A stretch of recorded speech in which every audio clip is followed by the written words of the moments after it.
Balak, l'histoire.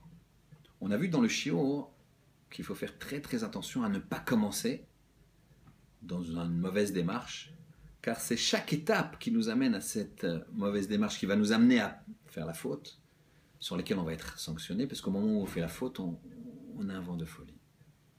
L'histoire que je vais vous raconter est une histoire qui m'a été personnellement racontée par la personne qui a vécu cette histoire.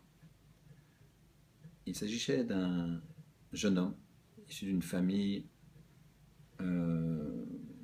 traditionnaliste, mais très très pauvre en Israël. Et voilà que, vous savez, en Israël, on vit beaucoup dans la rue. Et ce jeune homme, faisant partie d'une famille pauvre, a habité une ville et un quartier très pauvre. Et forcément, malheureusement, il y avait une certaine délinquance. Lui, c'était un garçon de bonne famille, pauvre, mais avec des valeurs d'honnêteté, des valeurs même de religion traditionnaliste. Et voilà qu'à force d'amitié, un jour, un de ses amis qui était déjà dans la délinquance lui a demandé, écoute, regarde, je vais te demander, tu peux gagner 5000 shekels en restant au bout de la rue, voilà ce portable, tu appelles le numéro qui est déjà mis dessus, si jamais tu vois quelqu'un qui arrive. Donc, il s'agissait donc de faire le guet pour un larcin commis dans une maison. Et il s'est pris, sans comprendre pourquoi, juste un coup de téléphone, il y a 5000 shekels, c'est une somme énorme, et il a, entre guillemets, craqué. Et vous avez compris, ça l'a amené à encore de la délinquance, encore de la délinquance. Il a glissé sur des choses terribles. À la fin, il ne se rendait même plus compte. Il m'a raconté que comment il a pu revenir, c'est que en étant complètement hors la loi, un jour, il a rencontré un de ses anciens amis qui connaissait rien de ses activités négatives de voleur, c'était devenu un voleur. Et il lui dit comment ça va. Et cet ami était devenu plus religieux. Et il étudiait dans une yeshiva. Et il lui a dit, viens, je vois que tu n'es plus très religieux. Évidemment, vous imaginez qu'il avait changé de look. Et viens étudier.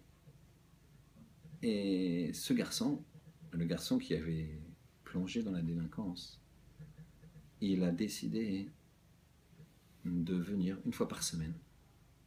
Pour lui, c'était incohérent et en même temps, quelque chose lui disait.